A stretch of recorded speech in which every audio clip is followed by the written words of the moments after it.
I'm Frances Callier. And I'm Angela V. Shelton. And we're Frangela. You know what you need in your life?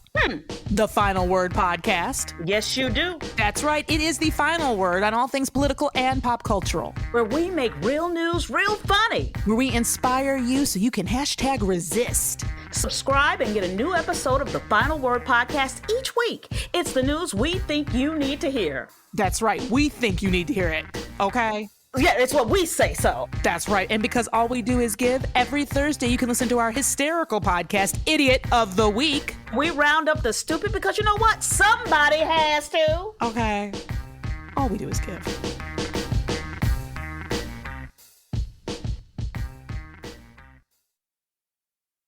MSW Media.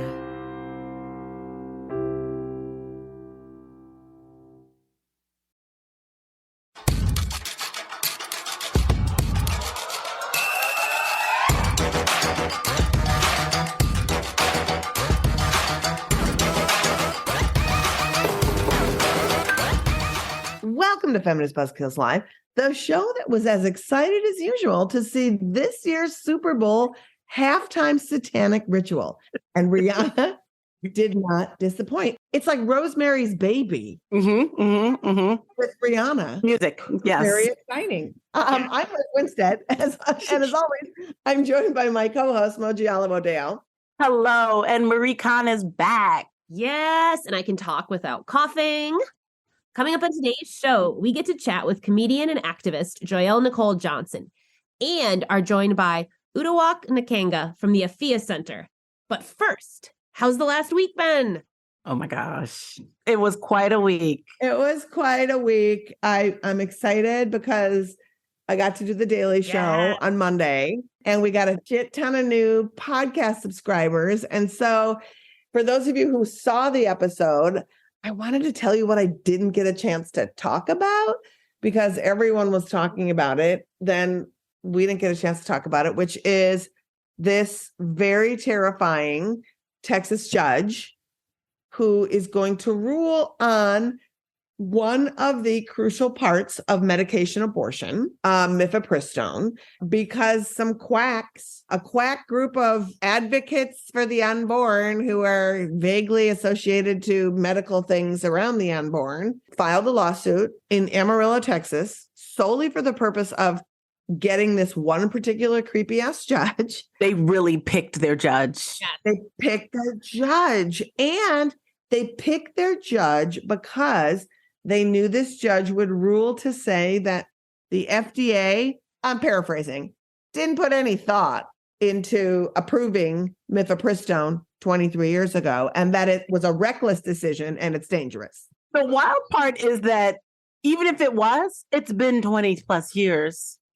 We're fine. Yeah. Also, I think more people die of gun-related things than abortion pill-related things in Texas. But the thing that's real creepy about this is they picked this judge in this district because he's literally said that contraception should be outlawed. LGBTQ people are, of Satan. I think he actually denies the existence of trans people. I mean, it's a mess.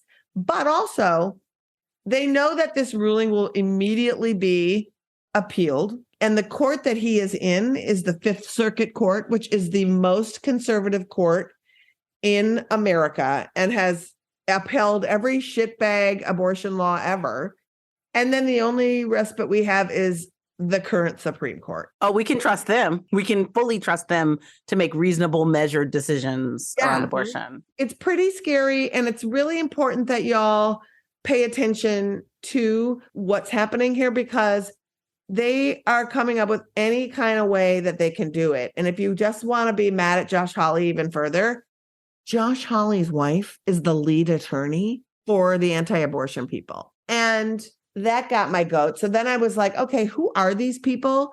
Because the people bringing this lawsuit formed this organization like 6 months ago. That's what I was going to bring up. They formed this organization in that specific spot so they could get this specific judge. It's really devious. Yeah. And they're called the Association of Medical Hippocratic something. We'll put it in the show notes.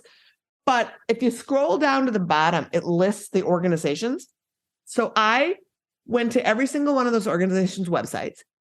The president of every single one of those organizations or the board chair, cis white man, each of their boards or their staffs are primarily cisgendered white men. And so it'll be interesting to see. They have to show that they have standing to take this on. Have any of them ever used the abortion bill? How would they have standing? I think they should take several seats instead of thinking they have standing. But so I don't know. So I want you to watch this space. Also, one thing that's very cool is the ruling is coming down on the 24th. On the 27th, that Monday, we're going to have a public conversation that is moderated by Jessica Mason-Piclo, one of the fabulous Boom Lawyer team, with some really great experts so that you, the public, can hear from the people doing this work and hear what you can do to fight back, because it's time that we start having conversations publicly. So it's going to be part of our Operation Save Abortion series. It's going to be the newest informational video that we do. So check this space and go to operationsaveabortion.com to get all the details where you can sign up to watch and stuff like that. But I just wanted to let folks know and give people a heads up and give y'all a heads up, but I can't stay on the podcast. I have to go because I'm in Florida right now because, I came here willingly to do a super cool conference. Liz, we are fully going to miss you. Yes. But I'm going to peel off. But you have such a great show. Y'all hold it down. To all you who came and joined us from Daily Show this week, welcome. I'm going to turn you over to the very capable, amazing hands of Moji and Marie. And you guys are going to, I think, get some other news of the week from the one and only Molly Gaby. So Molly in, Liz out. Bye, everybody. Thanks, friends. Okay, let's get into this week's dump. First up, in leaked audio, Mike Pence says he wants to ban a medication abortion pill because he says that they're dangerous. Mifepristone is safer than Viagra, so the pill to get it out is safer than the pill to get it up, people. All right? By the way, if I look ill, it's because Kentucky is giving me a full-blown ulcer this week. So the first newborn was surrendered anonymously at a Kentucky safe haven baby box, and their creepy founder is hailing it as a win. Yay! Because who needs healthcare and social services when you got boxes? The anti-abortion alternative to human rights. Also in Kentucky, a state with capital punishment, a House representative filed a bill to prosecute illegal abortion as homicide. Nothing like proving how pro-life you are by threatening to kill people. Kentucky has a total abortion ban, so if you're pregnant, it would be the high chair or the electric chair. 2 options. Speaking of death or birth is your only options, Tennessee Right to Life is fighting proposed language to their ban that says that doctors can give life-saving abortions without fear of prosecution.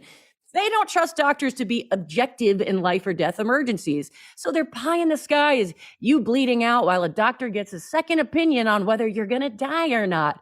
Charming. And finally, South Carolina is spending time and money not deciding if they will harm a pregnant person, but how much they want to harm pregnant people. Like a turd on a Roomba, their shit abortion bans just keep circulating. I'm so sorry for the buttload of crap I just dumped on you, but that's been your steaming news dump. Back to you guys. Who's leading these bonkers decisions in South Carolina, Molly? Honestly, Marie, great question. It's not women, that's for sure. I think there's more shrimp tails and cinnamon toast crunch than women in the South Carolina legislature. We'll put it that way. Thanks, Molly. So, Moji, you did a deep dive into the wonky South Carolina abortion bans. What's going on there? What are you seeing? Well, South Carolina really can't commit to exactly what direction of terrible abortion bans they want to enact. This week, the South Carolina Republican-led Senate voted 83-31 to outlaw abortion at the point of conception. They did that just a few days after they'd also outlawed abortion at 6 weeks. At this rate, I expect them to outlaw non-procreation sex, I don't know, next week. The ridiculousness of this is further underscored by the South Carolina Supreme Court's recent ruling that a 6-week ban that their legislature passed in 2021 is unconstitutional according to the right of privacy enshrined in that state's constitution. So seriously, like, what the fuck? And so our pet hate group, Operation Save America, has decided to head there for their annual conference. And there they're going to harass providers and talk to cishet male legislators who all agree that 14-year-olds make great parents and women dying in childbirth is God's plan.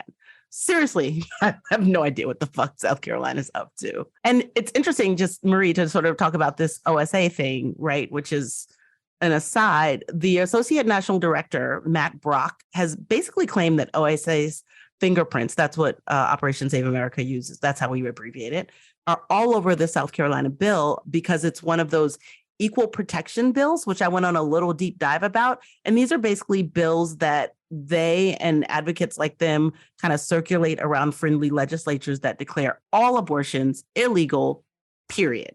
I'm tied to the whole personhood piece, I assume too, right, Moji? It's a part of it, definitely. But the equal protection just doesn't even get into that. And it's just like, that's this crazy. is sort of equal protections and all abortions are illegal. And it's like, not ectopic, not rape, not anything. Abortion, bad. Women die. To reiterate Molly's earlier point, that South Carolina has more shrimp than women in elected positions. And as a coastal state, maybe, yes, they have a leg up in that, but come on. No one is here stepping up to the bat for individuals' rights. And we need to demand that of South Carolina. It is disgusting to tell people to move to find, a state with better rights. We have to sit here and we have to oppose what these men are opposing, rape and incest exceptions. And we have to say, trust physicians to know what their patients need. It's wild, too, because in the ban that was passed on Wednesday of this week, basically the men who were grandstanding about it and supporting it were talking about their Christian faith. And it's like, oh, you're not even pretending that this isn't some sort of religious crusade. I'm just going to say that. This is a state that we've seen, too, both as individuals, but also like being on TikTok. South Carolina is a state that people go to really conduct their abortion harassing tourism. Like, that's a state where busloads of retirees roll up.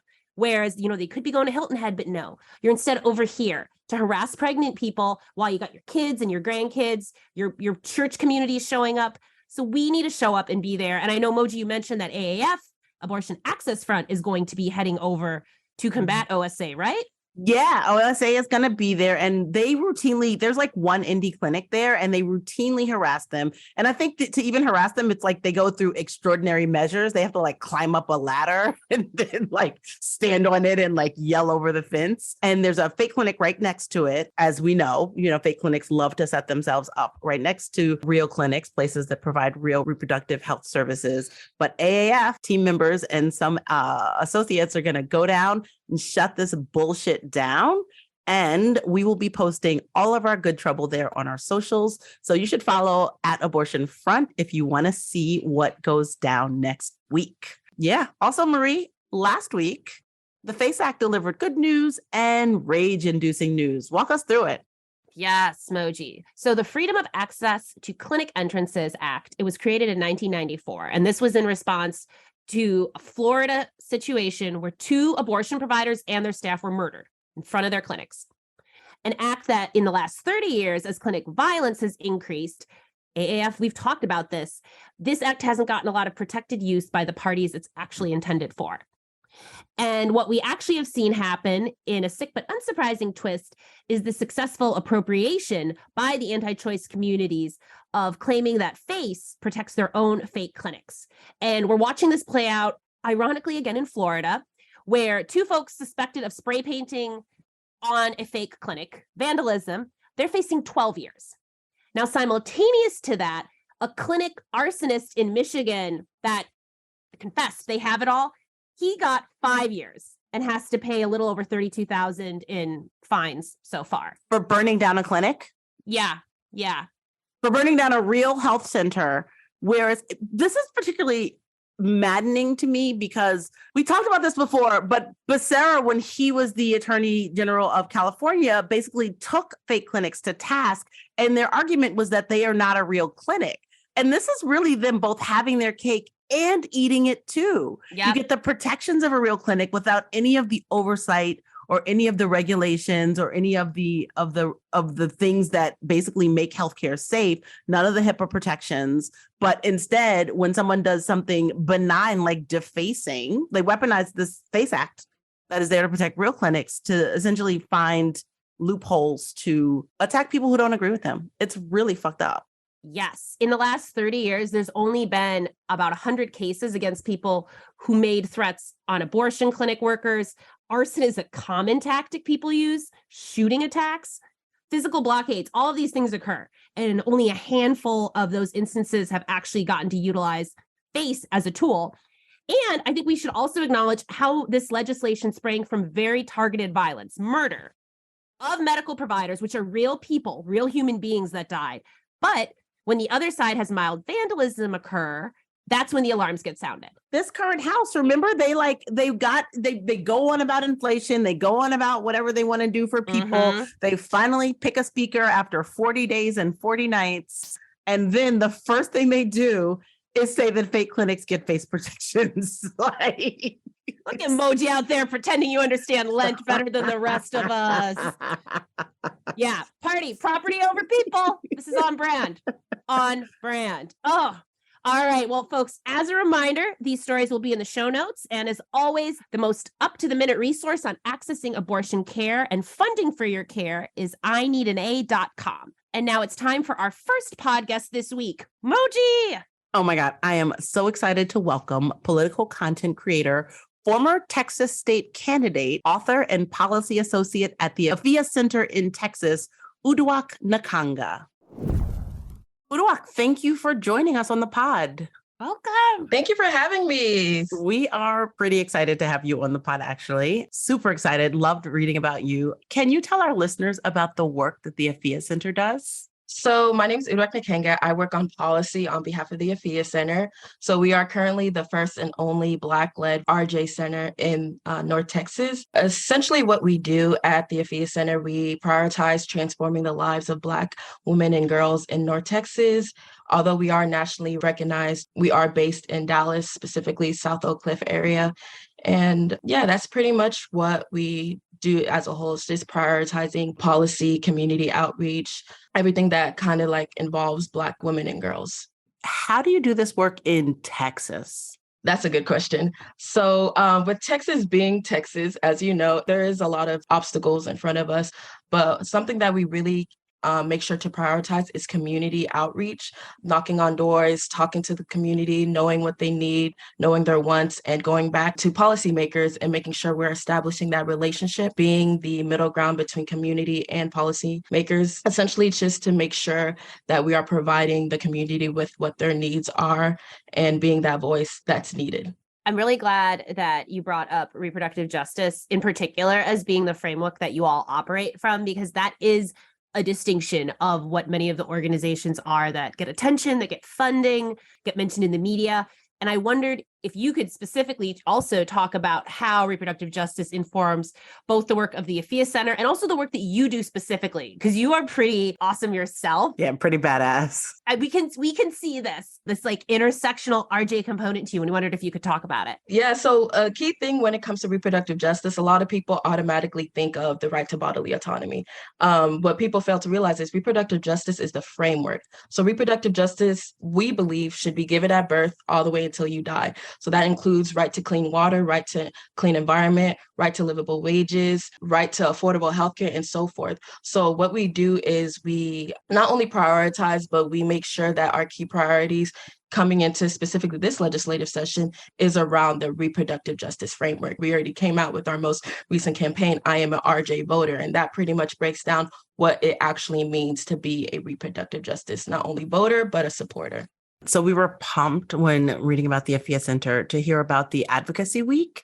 Can you talk about the upcoming Advocacy Week and what is it that happens with both the Afia Center and in the ways you engage the community during that week? Yes, thank you for bringing that up. Advocacy Week. Whoop, whoop. We're super excited because this is like our first time actually hosting our own Advocacy Week. We participate in Advocacy Weeks prior and historically, but this is our first time actually leading it. So within our Advocacy Week, it consumes of 3 important key dates. So February 28th is our community forum. That is where we are launching our official campaign of I Am a RJ Voter. It's going to be in Davis Chapel in the heart of Dallas in South Oak Cliff. We're inviting the community, come to learn more about what it means to be an RJ voter. We'll have a panel. And within that panel, we have a representative within each program of the AFIA Center. That includes our HIV program, our birth justice, community outreach, and policy. And we're pretty much engaging the community in what it means to be an RJ voter in the lens of each program that we have under the AFIA Center. March 1st, which would be Wednesday, that is advocacy training. So that is a full day of training. Everyone that we're bringing to Austin, which would be March 2nd, the actual advocacy day, we're just training them the ins and outs of legislation, the materials that they need, RJ 101, what is advocacy day, policy overview. We'll even have breakout groups, allowing them to engage in what they will be engaging in the following day. So that's pretty much what our advocacy week entails. We're super, super excited. So much work has gone behind this, and we're excited at this point. It sounds incredible. How do you get the community to come out? Like, what are the things you're doing to get people to show up and be engaged? I feel like a lot of people hear about advocacy and kind of want to be engaged, but don't necessarily know where to start or just how to do it. Like, how do you get everyone to show up? Yeah, so that's a good question, because it is around this time, I will say it's harder to get people more excited around the conversation, mainly because a lot of people are losing faith in not necessarily, not only system, but just the topic at hand. They're just like, I don't know what to do at this point. So what we do is we try to utilize social media for one, utilizing it to max capacity and reaching folks within the area to get them out, keep them engaged and so forth. Two is utilizing our partners, like, for example, this beautiful podcast. And thank you again for even inviting us. Just making sure we're connecting with our partners and getting people more involved in the conversation and engaging them in the process as well. It is not as easy as it may seem. It's very hard, but it's not impossible. It's just mainly just emphasizing taking one step at a time, meeting people where they're at, allowing them to come in. Another key thing within this conversation, a lot of people feel as if they need to have prior knowledge when it comes to engaging with reproductive justice, policy work, community work, and so forth. We meet you where you're at. And I think that's a key thing too with keeping people engaged, just informing them that you don't have to have A, B, and C. Like, you don't have to have all the knowledge, know all the right or wrong answers. Just come in and we'll take care of the rest. One of the most, I'm sorry, Marie, that I'm jumping in, but one of the most inspiring things that I heard you say, you said positions of power should be used as avenues for equity, and that should be the basis for representative politics. How does Advocacy Week, I think it's obvious, but I'd just love to hear you say, how does Advocacy Week help work towards that goal? 100%. So I think with Advocacy Week, and how it helps for us to work towards that goal is that we, like I stated before, we're allowing the people in the community to represent the community. We're bringing people from the community and building that connection with people in positions of power to understand what they need, what they want. And I think a key priority with legislation and creating policy and bills is that people forget they are public servants. You get paid to represent me, you get paid to represent you, you get paid to represent the community. So if you're getting paid to do this job, you need to make sure that you're listening to the people that you are representing. So I think with Advocacy Week, we want to make sure that the women we bring in, we implement the power that they have within themselves to be able to represent themselves, for them to understand the power behind their voices and be able to not only engage with legislative, but learn the process, because it's not often that you see 50 Black women at the state capitol at once. So what we're doing right now is it's history in the making. Like, I hate to boost this, but it's history in the making. No, I think you need to boost it so people know, like, show up and be a part of history. Yes. Yeah. Well, and it's a space and an environment that, like, yes, people are being forced into because of racism, white supremacy, but the fact that, like, people can actually take this, like, you can center yourselves. For sure. Like, it's amazing and historical, and more people, like, I know y'all are based in Texas, but you talked about the international, like, reach and impact of the AFIA Center. Like, this is definitely something for people that are thinking and listening, how to get activated in ways. Like, these types of actions that are centering the folks that should be listened to are so important and could be that is something that easily folks in other states and other communities could do. For sure. I think another key thing is that a lot of people feel like they have to be in Texas or be based in Dallas to support. There's other ways to support. I just found out like I think it's 6% of our following is based in Dallas. So that just goes to show the vast variety of impact that the Afia Center is having nationwide. That is amazing. Like, I'm based in the Midwest, and I've heard of you all. Like, we've definitely heard of you and looked at your work and like toolkits and how you all model things for other Midwestern communities. Like, y'all are like a known, recognized force. That means a lot. It reassures us that the work we're doing, it's paying off, that the impact is there. I mean, you ran through your schedule through March 2nd. Like, what other events do you have coming up? Like, I hope y'all are going to take a little break after you get everything rolled out and done. But like, yeah, so like, that's just up until March 2nd. I know with HIV Awareness Day, our HIV program is working around the means of that. And even after Advocacy Week policy, we're still going to be in Austin, like day in and day out, trying to get bills presented, trying to get our priorities listened to as well. So it's going to be just right now, I think our priority is Advocacy Week, but it will be adjusted after that. We will take a breather, a much needed breather. And then breathers are important. Yes. We can't do this work without taking breaks, and like, you have to secure your own seatbelt. Exactly. And that's another key thing that I love about the FIA Center, how they highlight mental health. Because this is the first place that I've actually engaged into where mental health was actually prioritized. So we understand like the importance of the work, but we also have to sometimes take a step back and realize, hey, the work is always going to be there. Make sure you're good, That's truly important. Can you I'm just backtracking a tiny bit. So this particular advocacy week for the Afia Center in Texas, can you illuminate any of the particular policy priorities you'll be focused on? Will these come out of the conversations you have with people before the event happens? So what we're doing is we will be teaching the advocates our priorities, and we're going to like teach them the language, the spiel, and what we are like pushing for this upcoming legislative session. So within the Afia Center, we are having our priorities set around doula reimbursement, bodily autonomy overall, even though we understand a lot of other orgs will be focusing on bodily autonomy. Most of our energy wouldn't really be in there, but we still acknowledge that. HIV experiences, a lot of times HIV experiences get swept under the rug. A lot of people don't even start conversations around that. So that's a key priority as well. And also voter disenfranchisement, because none of this can happen if we don't even solidify not only like our right to vote, but also protecting the right to vote. So those are our main priorities. I know there's been bills, whether around specifically like doula reimbursement, there's been bills that's been presented like HB 852, HB 663, HB 465, all in which that surrounds itself around doula reimbursement. The same thing with HIV experiences as well. So those are pretty much our priorities. A lot of times, like I stated before, when they think of a FIA Center, they think of right to bodily autonomy, which is good, but we also understand the importance of dividing and conquering. So we know if a lot of organizations are prioritizing that, we need to, as a smaller org, put our energy in other things that aren't being touched as well. Texas is a place that is really big on voter disenfranchisement. Say that again. Like, it's I feel like a lot of terrible voter disenfranchisement sort of starts in Texas, and then it just like explodes out into other parts. Texas really is the training ground for a lot of crap. Yes, it's really sad and unfortunate. So you are incredibly young, and you ran for office in probably one of the tougher states to run in. How was that experience? It was, okay, I'll say this. I can understand why younger people do not run for office after experiencing that. And I say that mainly because I don't say that to scare people off, but kind of to give people a sense of reality of what it takes to not only run, but the stuff that happens behind the scenes. I do not regret it. 100%. I would do it again in a heartbeat. But yeah, it is tough. You just have to be able to prioritize your principles and morals before position and power.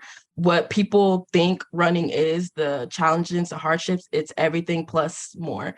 I really, truly hope and pray, like even with doing this advocacy week and having younger people getting involved, I really, really hope that they find power in their voice. And that's what me running did. It gave me a sense of power in my voice. It showed me the importance of whether the likelihood of you winning a race or not winning the race, you had something to say and you said it, regardless of what came your way, regardless if the likelihood of you winning was slim to none, you still had that power. So that's something that we want to make sure that we implement with the advocates, the women that we're bringing to Austin, like not only showing the importance of getting engaged, but where do you see yourself in leadership in the process as well? That is so inspiring. Thanks. Yeah, I'm like twice your age, and I'm like, the idea of running is terrifying. And then to sort of read that you had gone and done it, and again in Texas of all places, is just really exciting. And like, what is the age? We know there isn't an age, right? Like, or there is, but it's for a certain particular type of like frail, pale male. Mm-hmm. And yeah, it's just so freaking cool. And the fact that like how you're talking about how you prioritize like the values over everything else. Like there's people that are never going to recognize that and see that. So I'm so glad to like hear people like you that do like did that. Yeah. And we'll continue to do that. Thank you. And it's something that I always live by, like 90% of life is not what's done to you, but how you choose to react. So we can't fully control how other people may utilize their power, utilize the position, but you can very much do so. So that's another key thing that I really want to emphasize with even the younger generation and Gen Z in politics is like, just because the people before you did A, B, and C and gained A, B, and C by doing that, and they normalize struggle, normalize triumphs, they normalize this type of lifestyle, that doesn't mean we have to do so as well. And that's a key thing that our executive director, Ms. Marsha Jones, implements within the AFIA Center as well. It's being able to normalize using your voice in these spaces that weren't created for you. That is so inspiring. I love that you said that a lot of your support is outside of the Texas area. Can you tell us ways that people can support the AFIA Center wherever they happen to be? For sure. Y'all can donate. I'm just kidding. No, but also yes. But also yeah, few of the means.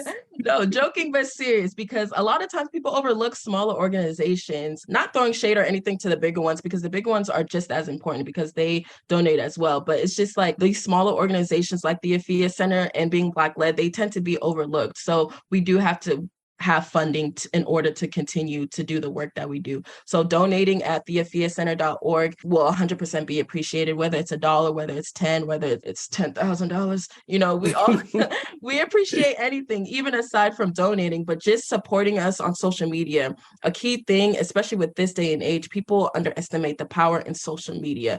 Resharing, posting, tagging us, commenting, liking, that helps spread the word that people don't fully understand. Even if it's just like sending it to your friends or family, that's wonderful as well. And also engaging in a lot of our virtual events. I know with our community organizers, they do a lot of Facebook Lives, and just tapping in, watching, and so forth, or just like even connecting with us. Like we do call logs where we call the community and so forth. We can send y'all a call sheet or whatever. There's multiple ways to engage in the process. Don't feel like you can't because you're not at arm's reach.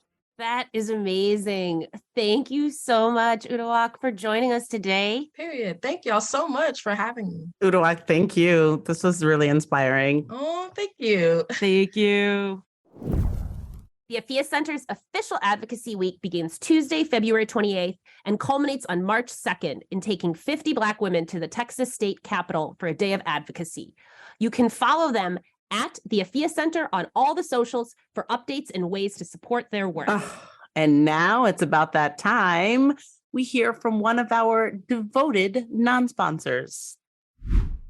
When you're sitting in the stands at a girls' volleyball tourney, we know what you worry about most. What are their individual stats this season? And are any of these youngsters fertile right now? If only there was a way to track each player's serving aces and ovulation cycles. Well, now there's Puberly, the app that makes it easy to track which players are on a spiking streak while on a heavy flow, so you can be sure no transgender child is also enjoying playing team sports. Fortunately, you're not alone in your concern about teen genitals. Thanks to new legislation, every female school athlete is now required to submit detailed information about their menses to our database. Now, anyone with 2 thumbs and a smartphone can know everything about a player's menstrual cycle. The app is easy to use. Simply tap to follow any player you wish to get live updates on basal temperature, discharge color, and overall kills. Suitable to track ages 10 and over?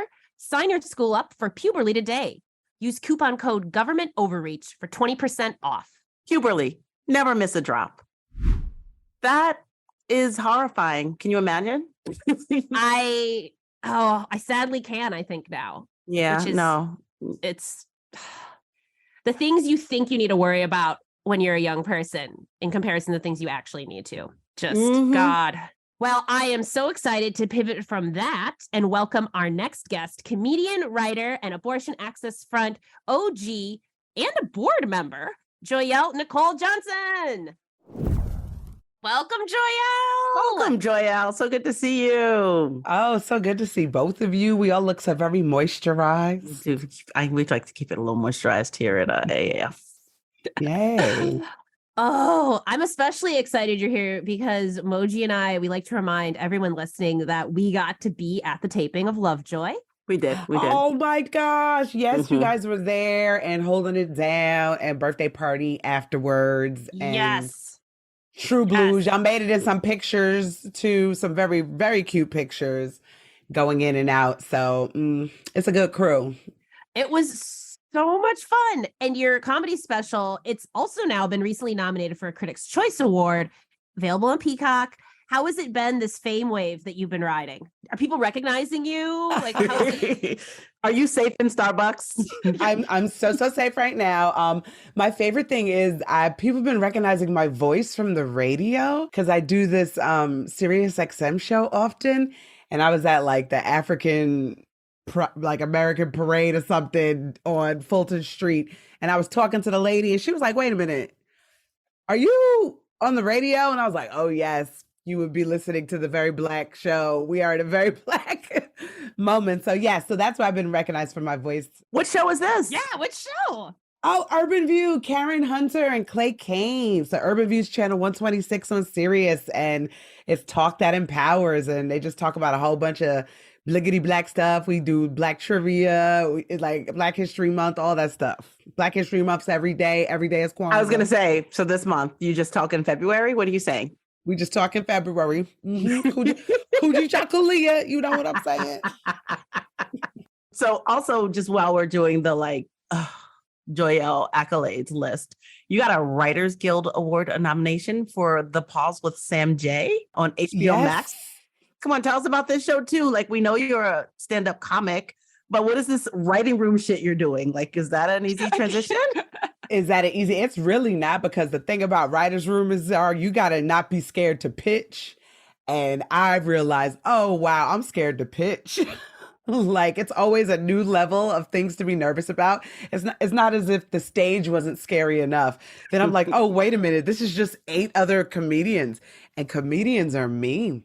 So like, making comics laugh is almost impossible. So you'd be like, I was wondering if she could please do this in the scene. I just hope people aren't like, shut up, bitch. You know, it's like really, really cutthroat. But I got through that with the help of my therapist, and we got nominated for a WGA award. I'm like, oh, you're a writer though now. Like, you have an award that you're nominated for. This is pretty fantastic. Most importantly, WGA insurance. That's what we really shout out to. One of the guilds with the best insurance. Nice. So I guess a writer room is just a jury of your peers while you're saying shit. Yes. Is there anything that you were particularly scared to pitch that has gotten like, that everyone was like, oh shit, Joyelle, you are inspired. That was incredible.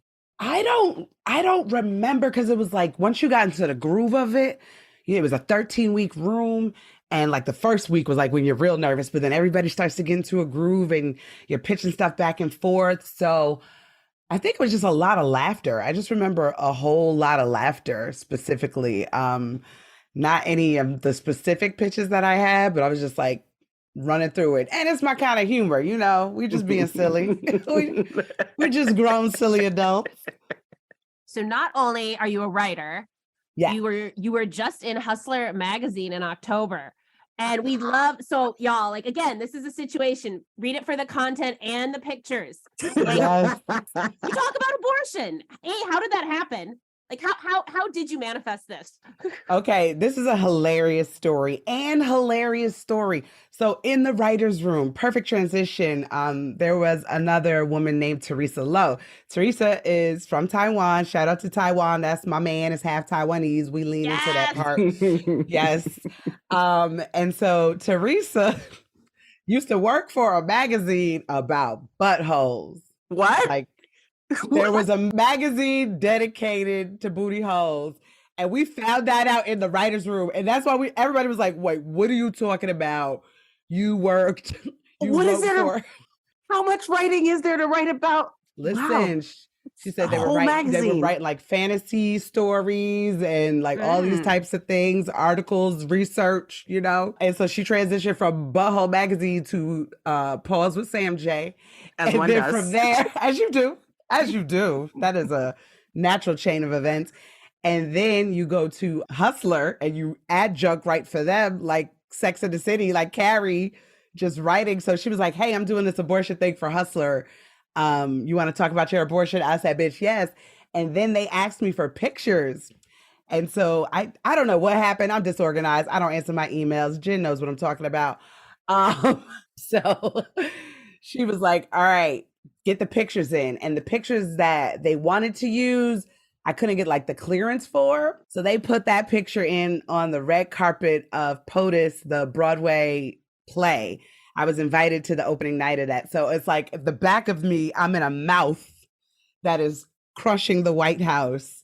And I'm standing there with my Michelle Pred abortion clutch. And that's the picture they use in Hustler with a little bit of titty out. Just a little bit of titty out. It's the right amount of titty. It's the right amount of titty. Oh, yeah. It's the Hustler titty. It got the girl the full page. It got your girl the full page. And I'm right after the centerfold, baby. It's fully lit too, because it's there. It's just the right amount of titty. And then right next to your head on the next page, because the picture takes up the whole page, it says, "I've had an abortion." So in case anyone did not know. Yes, by Teresa Lowe, bars.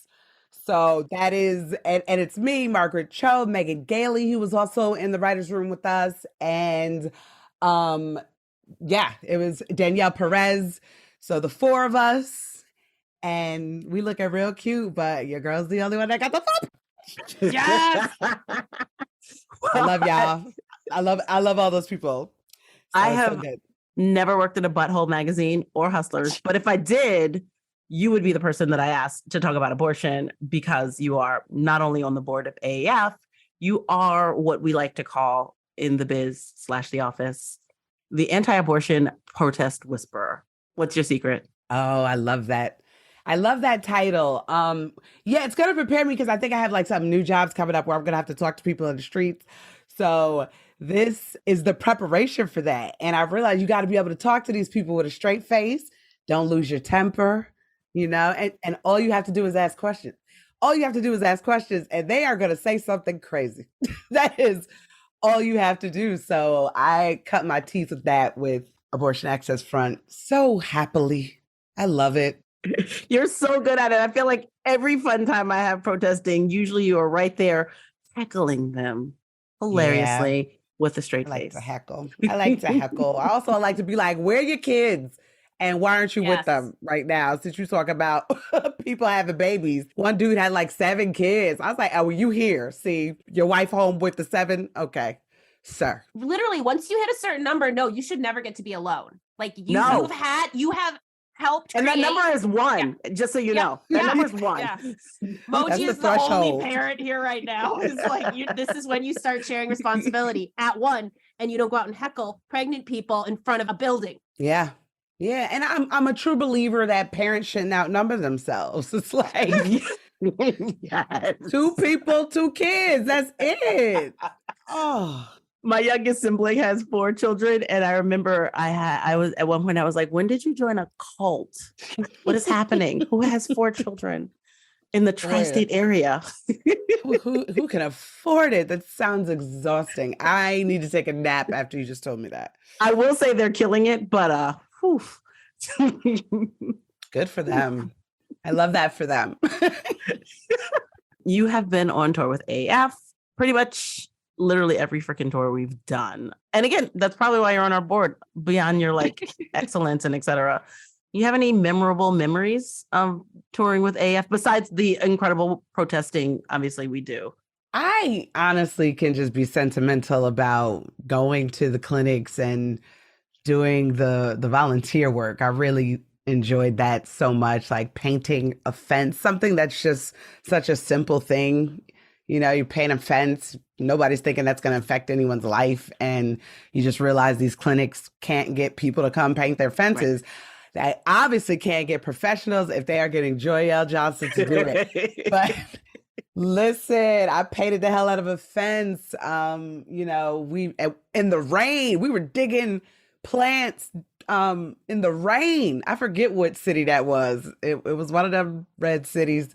We were out there in the pouring rain digging holes to put plants and trees in we had gone to purchase for this clinic just so they could be in between them and the protesters, like planting trees so that, one time we planted a prickly bush, right?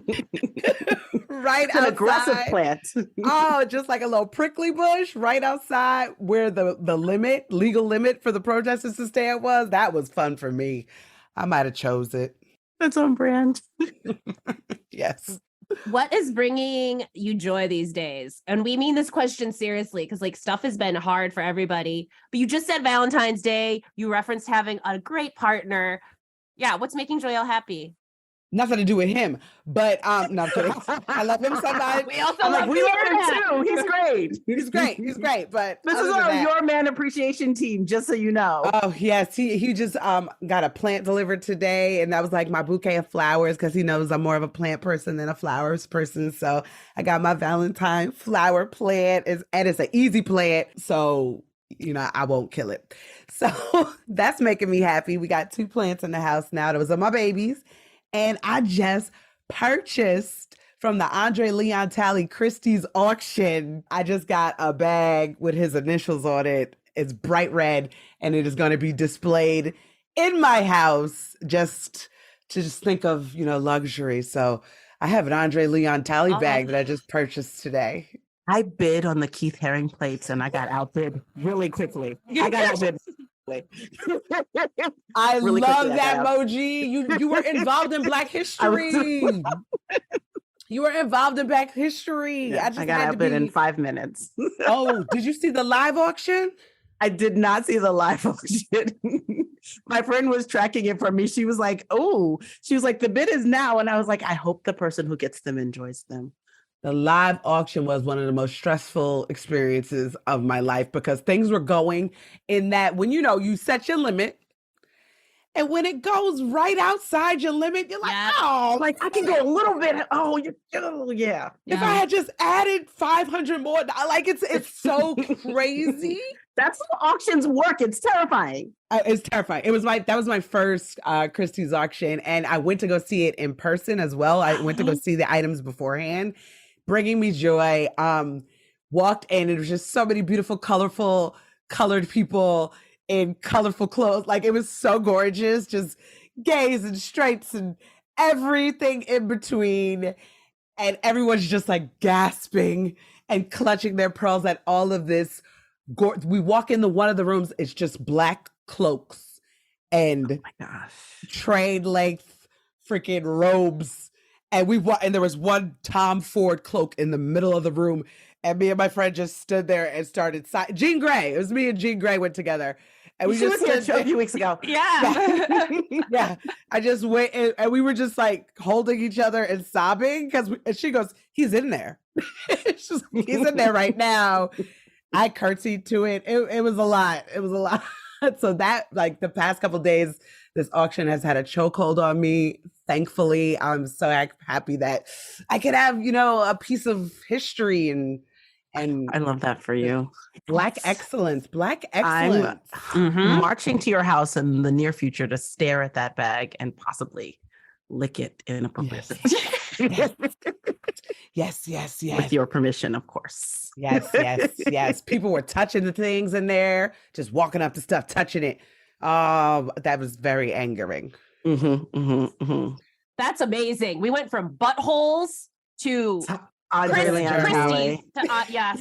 Yes. Which, judging by some of the art, he would be very happy with that natural progression. He would. He's here appreciating that progression we made. He is here. Joyelle, you are like the best guest we have here. Thank you so much for showing up whenever we ask you. Thank you so much. And I'm going to have another get together soon. And y'all got to come to Brooklyn. Yes. Yes. All right. Bye, Joyelle. Bye. Thank you, Joyelle. Always a pleasure. Follow Joyelle on social media at Joyelle Nicole. Watch her comedy special, Lovejoy, which is streaming on Peacock. And listen to her comedy album, Lovejoy. It's available on Spotify and beyond. Thank you to Uduak Nkanga for joining us. Check the show notes for more info about Advocacy Week at the Afia Center. And follow at the Afia Center on all socials to find out ways you can help and support. Thank you so much for listening. We are here for you as we navigate these dark days. We want to be a reliable info hub and a source of humor as we face some really hard times ahead. We're in this together. We got you. Subscribe, write a review, and give us 5 stars. It's the best way for our podcast to reach more people, and by doing so, you are helping more people learn about this assault on abortion access. To keep up on all the latest repro news, follow us on social at Abortion Front, on Twitter, Instagram, Facebook, TikTok, and the YouTubes.